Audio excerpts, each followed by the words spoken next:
শুধু আমি অযোগ্য ছিলাম তোমার ছেলের থেকে? হ্যাঁ, বড় লোক ছিলাই তোমরা? আমি কোন দিক দিয়ে কম ছিলাম? কাজে কর্মে আমি তো কোনো দিক দিয়ে কম ছিলাম না। আমার বাপের সম্পদ ছিল না, আমার বাপের দিন আনতা দিন খাইতাম আমরা, তো সেতটুকুই তো। আমার বাপে তো চুরি ডাকাতি করতা না। আল্লাহ গরিব দিছেন, তুমি টাকার অনেক অহংকার দেখাও, বাহাদুরি দেখাও। তুমি শাশুড়ি রে, আমার শাশুড়ি কইতে ঘৃণা হবে, বুঝছো নি? মা নামে কলঙ্ক তুমি। টাকা চিনলে তোমার সন্তান তুমি চিনো নাই। এই টাকা দিয়া এই যেতগুলা জিনিস করতেছো না, কিচ্ছু তোমার থাকতো না। ও আল্লাহ, বিশ্বাস করো, বাড়ির ঘর দুয়ার সম্পদ মানে কোনো কিচ্ছু থাকতো না। আল্লাহ, আমি কইলাম, তুমি বিশ্বাস করো।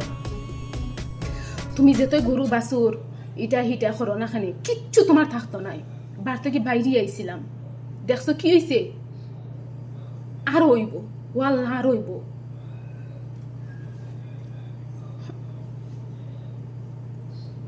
আমার সংসারে লেগে আমি অনেক কিছু করছি না,